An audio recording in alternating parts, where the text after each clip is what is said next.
My adoptive mom tried to sabotage my wedding to get my fiancé to marry her biological daughter instead. Her goal was just unimaginable. The story I want to share involves my stepmother, her biological daughter and me. I'm a 25-year-old woman who has been living with my stepmother Mary since I was 5. Mary is 45 now, but she's been in my life as long as I can remember. My early childhood was extremely difficult. My biological mother was an alcoholic and very abusive toward me.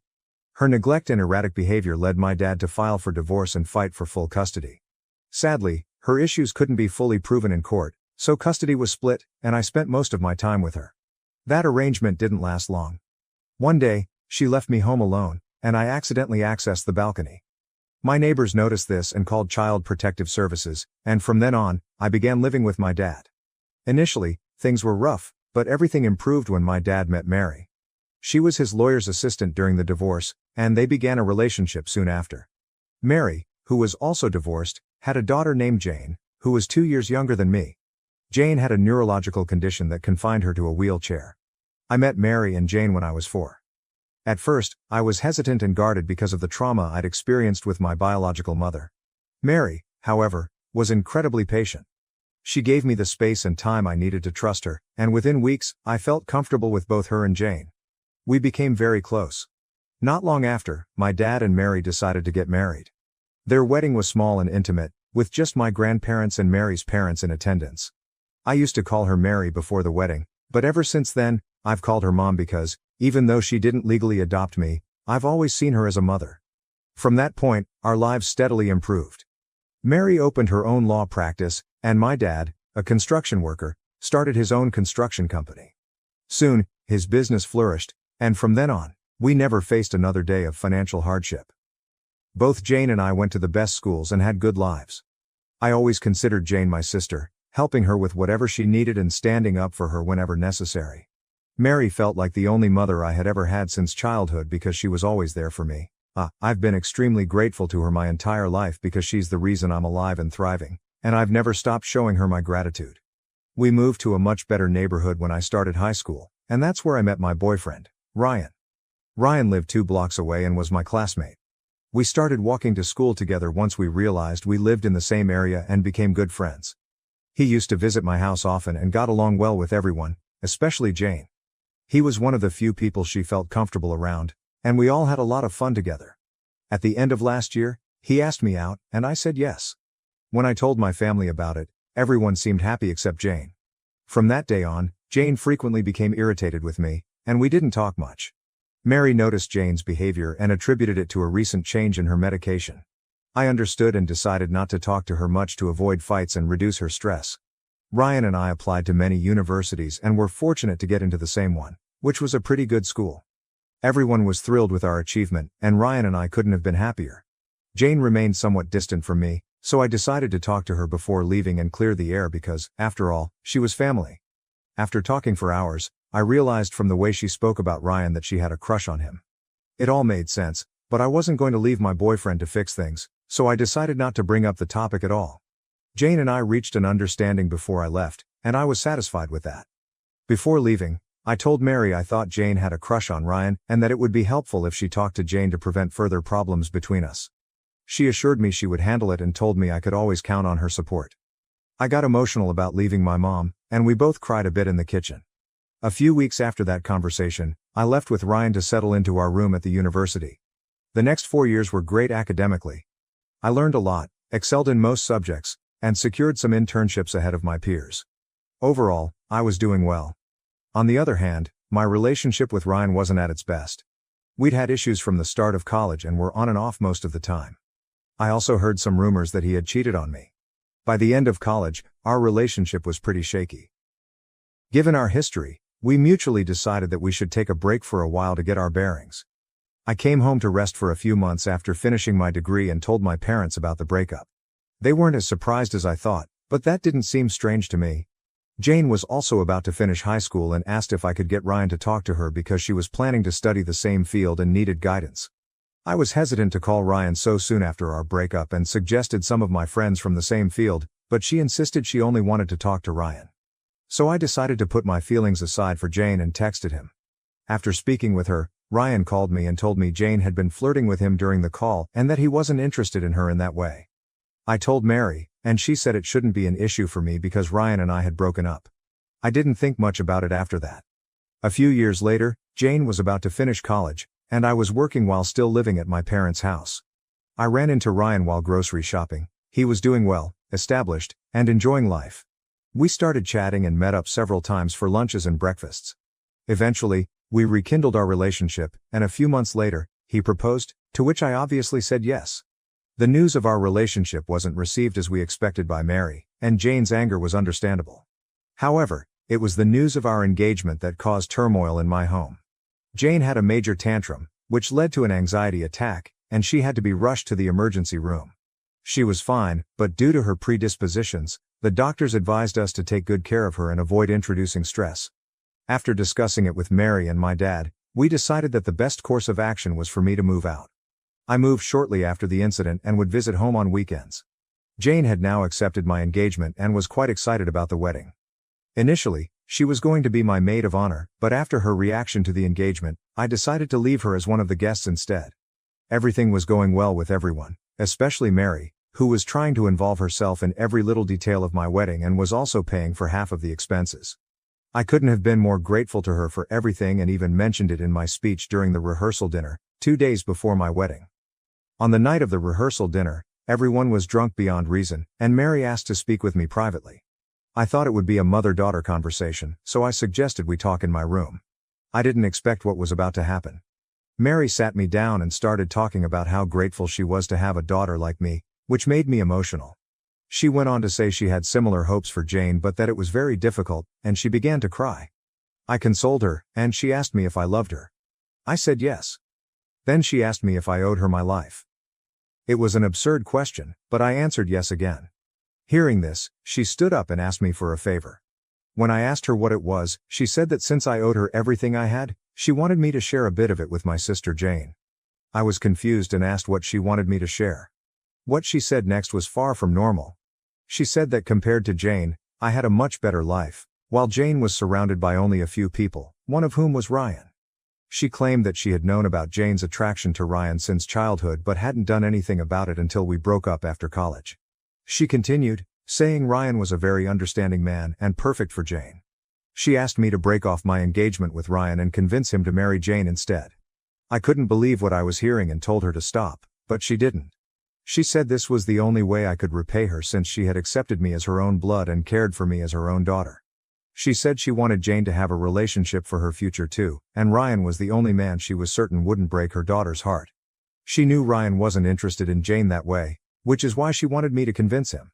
I couldn't process what was happening, and in a fit of rage, I kicked her out of my room. While she shouted that I should consider it and that she would be indebted to me for life if I did this for her daughter, her shouting attracted some attention, and my dad came to ask what was going on. I didn't answer and simply left him and Mary outside. I cried in my room and didn't realize when I fell asleep. The next day, I woke up late, and my dad asked me to see him in his room. Mary was there, her eyes swollen from crying. He said what I did the previous night wasn't right, and treating Mary, the woman who raised me, that way and throwing her out wasn't something I should have done. I realized then that he didn't know anything about what Mary had asked me. When I was about to tell him, Mary grabbed my hand tightly, signaling me not to reveal the truth. I pulled my hand away, and before I could say anything, we heard a scream from Jane's room. She had fallen in the bathroom and had cuts on her legs. We didn't have enough first aid supplies, so my dad decided to take her to the emergency room immediately and discuss the issue with me and Mary later. Since then, Mary has been begging me not to tell my dad the truth and to avoid damaging their relationship. I don't want to have a conversation with her and have been staying in my room. Am I a bad person if I don't give Mary another chance to explain or apologize before telling my dad what she asked of me? Update 1. Thank you for such kind responses. Initially, I realized Mary was in the wrong, but I started doubting myself after my dad tried to intervene. I've decided to follow the advice from the comments and will talk to Ryan first before speaking to my dad. Some have wondered why I wasn't aware of Mary's intentions earlier, considering I knew Jane had a crush on Ryan. The thing is, everyone, including Ryan, thought it was just an innocent crush and nothing more. There was never a moment when Ryan had reciprocated Jane's feelings with actions or words. However, I think I should have been more careful with the signs. One thing that now seems odd is that during the dress shopping, Mary also decided to buy Jane a wedding dress to fulfill her wish of seeing both her daughters in bridal gowns. This could have been due to the difficulty Jane might face in finding a husband because of her condition and people's prejudices. Jane was fine with some cuts on her legs, which were taken care of.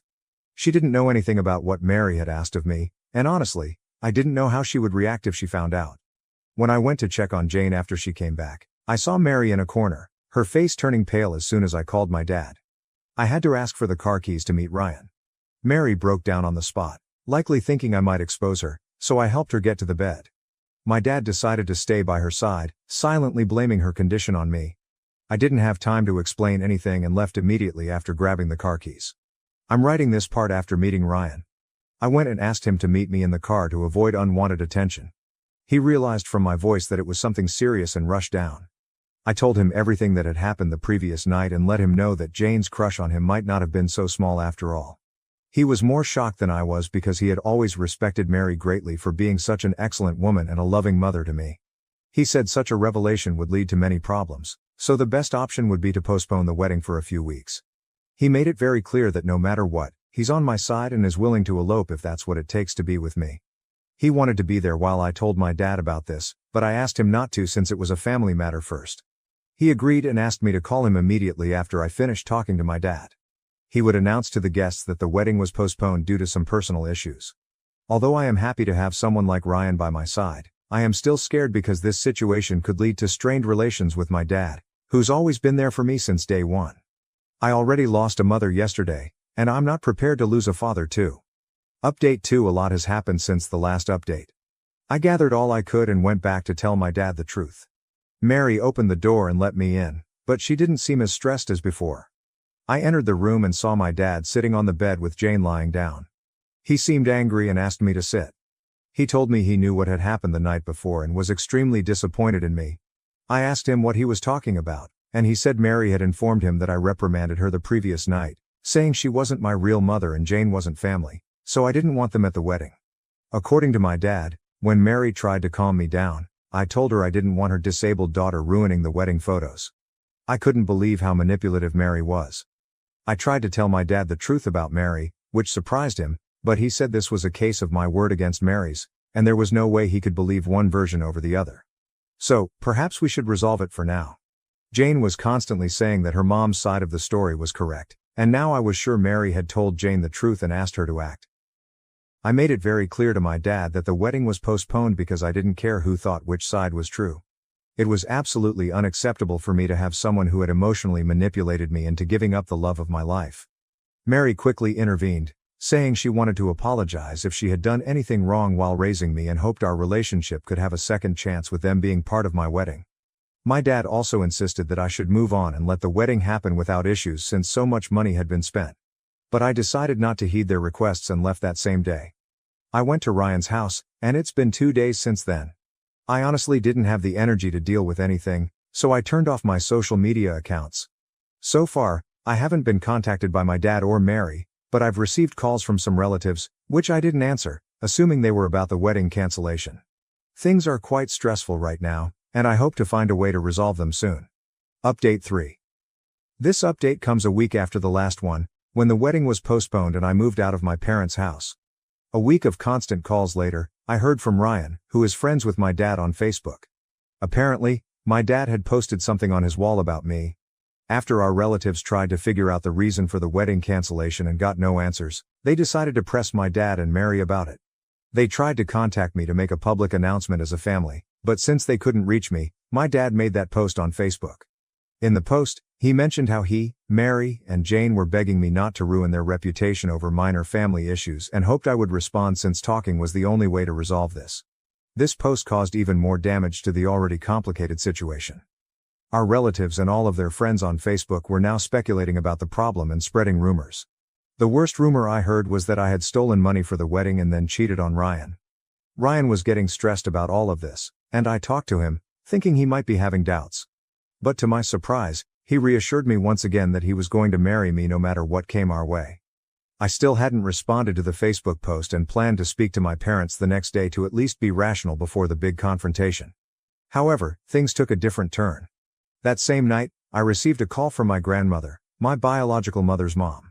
I hadn't mentioned her before because she wasn't directly involved in the incident, but she has been an important part of my life. She has always protected me, shielded me from my mother, and even helped my dad financially. She usually doesn't get involved in our issues, but her intervention in this incident meant something big had happened. Apparently, she had learned everything and directly confronted my dad about it. He told her what he believed to be true, Mary's version. My grandmother trusted me and felt something was off, so she decided to talk to me about it. She knew how much I loved Mary and Jane and couldn't believe I would have thought they weren't family. I got emotional, thinking that someone in my family finally believed my version, and told her everything. She said she couldn't believe how vile Mary was and how I had saved myself from her malicious intentions. I told her how I feared losing my dad, and she asked me to talk to my parents first while she tried to find a solution. The next day, I decided to go back to my house and talk to my parents. I was blamed over and over again for making a spectacle of our family.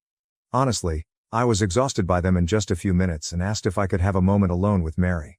We went to another room, and I asked her why she was doing this to me when I had loved her my entire life. Before you ask why I didn't record the conversation, my phone had fallen, and the screen was broken, and I still hadn't replaced it. I couldn't borrow Ryan's phone either since he uses it for work. Plus, I didn't expect Mary to confess anything. But back to the case, she said what she had said was something she had been feeling and never wanted to burden me with it. She asked me to forget it as a mistake and move on. I said her loss of control, which she justified by alcohol and her excessive requests, was unacceptable under any concept and that I would stand by the truth no matter what, which led Mary to warn me about the consequences. Hearing this, I went out and asked my dad one last time if he was even willing to believe my version of what Mary had asked me. He said what I was accusing Mary of was very serious and that it wasn't possible for him to believe something so vile, especially from the woman he had loved for so many years. Anyway, I already had my answer and furiously left their house. The next thing I heard was that they were telling people I had abandoned them, so they were cutting off contact with me as well. I've been talking to my grandmother, so Ryan and I will visit her at her country house this weekend. Update 4. I'll start this update with good news. Once Ryan and I arrived at my grandmother's beautiful house, she suggested that since my parents had created this situation, we should consider eloping and getting married in her garden instead of having the original wedding. Ryan thought it was a great idea and called his parents to ask for their permission. They were very happy with our decision. So the next day, my grandmother called her local priest, and Ryan and I got married. He announced the news to everyone through his Facebook. The post received some comments, but we decided to check them once we got back home. My dad and Mary also saw the post and recognized the background, so they started bombarding my grandmother's phone with calls and messages. My grandmother responded, reminding them that they were the ones who started speaking ill of me, so they shouldn't be surprised now. She ended the conversation after that. After the event, I told my grandmother what had happened at my parents' house and asked if she had any plans. She asked me what I wanted, and I told her very clearly that after Mary's supposed threat, I wanted to expose her in front of my dad, assuming Jane already knew what her mother was plotting. My grandmother then revealed her plan. She said she had a considerable amount of money from her divorce years ago and would use it to claim she was giving it to me to start a new life after my parents had abandoned me. In her judgment, she was sure my dad and Mary would want a piece of the money, and she would pretend to give it to them if Mary confessed. Since I had nothing to lose after marrying the man I loved and having a family with my grandmother, I decided to give this a chance. The next day, my grandmother called my dad and informed him that she was going to give me her money because they had cut contact with me. Just as she expected, they were surprised and wanted to talk in person. So the next afternoon, my dad, Mary, and Jane came to my grandmother's house. They congratulated Ryan and me, but nothing more happened after that. Mary asked to speak with me privately. She started by talking about how my life was finally at peace with my marriage and all this new money. I asked her what the purpose of the private conversation was because I didn't want to interact with her unnecessarily. She said what she had done that night was extremely inappropriate. I asked her to clarify what she had done because I wanted her to feel ashamed for ruining my relationship with my dad and Jane. She explicitly apologized for asking me to leave Ryan and convince him to marry Jane instead. She went on to say that it was all her maternal instinct and that was why we were having this conversation. And yes, this time I was prepared and was able to record it, though I ultimately didn't need the recording. I expected her to say something along the lines of how I was also her daughter, that she felt regretful and wanted to make amends by telling the truth. Instead, she told me the money I now had could help Jane establish herself and have a better future. I didn't interrupt her and let her continue. She kept trying to convince me to give half of the money to Jane because I could earn more, while life was already harder for Jane. Now, with the love of her life married to me, this was the least I could do for her. I didn't say anything and started looking at the kitchen door behind her. I don't know how, but it must have been God's will that halfway through the conversation, my dad had come to find us and decided to stay silent and listen to what Mary was saying. She didn't realize he was right behind her because she was too busy explaining herself. As soon as I looked at my dad after she finished, she realized he had been there the whole time and the big mistake she had made. Mary tried to cover up what she had said during the conversation and instead revealed much more about how she had known about all this for some time and was doing it all for Jane. My dad immediately called Jane and asked if she knew about all of this. Seeing the stressful situation, she realized it was better to tell the truth. My dad turned to me and began apologizing for not believing me in the first place. He told Mary and Jane to leave the house as soon as they could the next day because he had a lot to think about. Mary tried to plead, citing Jane's condition, but my dad wasn't willing to listen to anything. I asked my dad to go rest in his room because it was a lot to process. Ryan accompanied him while Mary and Jane decided to stay in another room until they left. Nobody offered them any sympathy, and we could see that Mary had seen this coming. I cried that night, thinking about how bad things had gotten and how we had been a happy family just months ago. Ryan comforted me, saying he would be my real family from now on. The next day, Mary and Jane left, and my dad left 2 days later after apologizing profusely for not trusting me in the first place. I told him his doubts about me could have damaged our relationship and that we should take things slow moving forward. He seemed disheartened but agreed to give me some space. Ryan and I also left that same day, thanking my grandmother for everything she had done for me. I asked her to come stay at my house for a while, and she might visit us next summer. Update 5. Since many of you have been asking about what happened with my dad and Mary, here I am writing this update 4 months later. My dad decided to divorce Mary but still wanted to stay in Jane's life if she wanted. However, Jane didn't want anything to do with him, partly because Mary had told her not to be in my dad's life if they divorced because it would be too painful for her, which speaks to Mary's vile nature. If she couldn't have my dad, no one else could in any way. Mary tried her hardest to win my dad back but failed. Despite her efforts, my dad stood firm in his decision. Mary never apologized to me for everything she put me through. Her justification was that everything she did was for her daughter, so in her mind, it was somehow acceptable. I just felt relieved that I no longer had to deal with her. Ryan and I are doing well and focusing on building our new life together. We are settling into our routine and are grateful for my grandmother's support, who remains a wonderful presence in our lives. And to clarify something, my grandmother didn't give us the money. That was just for the ruse. My grandmother isn't planning to put me in her will, at least as far as I know.